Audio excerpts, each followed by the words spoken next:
Dyer Joswick, and welcome back to our series about race for Camp Blodgett.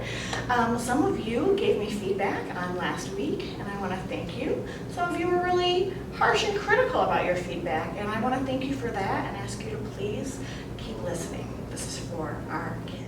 All right, one of my favorite tools is from an artist and activist called Damali, and it's called I Can Fix It. I like it because it's really tongue-in-cheek, it's very direct, and she's really personable. Damali grew up with a white parent and a black parent, so she has perspective from both being a person of color and being kind of a white person. So she designed this tool based on her experiences and the experiences of others. And it's really designed to be something that you walk through step by step.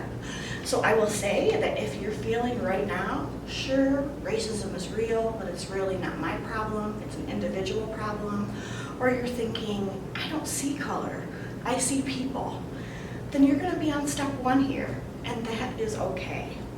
Because the first step here is to really admit that you're white. And that might sound funny, but you are. If you're listening to this, likely you're white, I'm white, we're white. And being white means something. I hate to admit that race matters, but denying it is even worse. It matters in everything that we do. And so really, what I want you to understand today is a little bit more about the importance of just saying that and accepting that and owning that. Because once you can own the fact that you're white and that whiteness matters, you can move on to these next steps.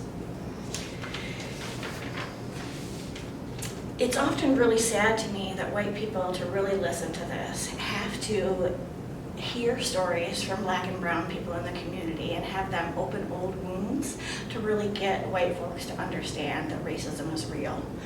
Yet in my own personal experience, I know that that was what really hit it home for me, was truly taking the time to listen and understand what was happening and that I didn't ever have to face. So if you're eager to learn and listen, what I do not encourage you to do is walk up to every black and brown person you know and ask them to tell you their horror stories of racism. That is not the way you do this. Google exists for a reason. You can Google that. You can find your own stories without really forcing others to open up their own scabs and bleed for you. We have some real resources that are posted on our website that can help you learn on your own, but I want to share a few quick facts with you that are really sad for me and really relate to our mission here at Camp Blodgett.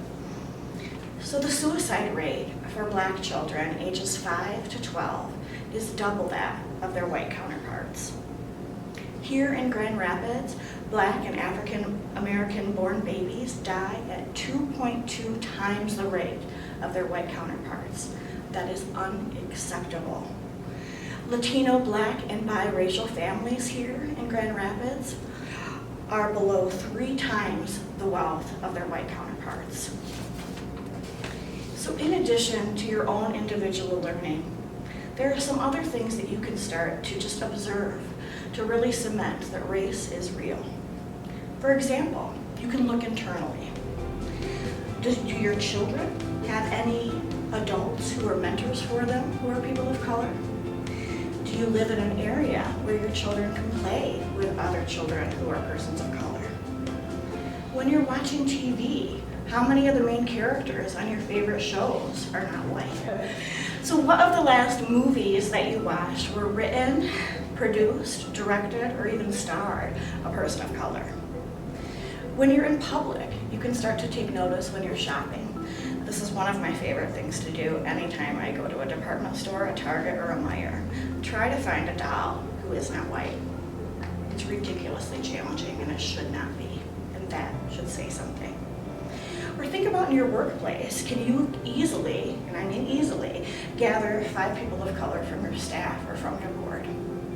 If not, what does that say about your organization and what work you still have to do? Some people find that this is the most uncomfortable and the longest step because we really have to go internally and unlearn some things that we have unintentionally learned. But accepting that you are white and that being white matters is going to bring you closer to making change for our kids. So if the statistics that I said earlier are having you bargain in your mind of saying that can't be true, Lucy, you've got to be lying, I want to go double check those statistics, stay on the step, and that's okay. But if you're really hungry and you want to understand why and what you can do to turn those statistics around, next week we're going to focus on listening. And I invite you to do just that. Come back and listen.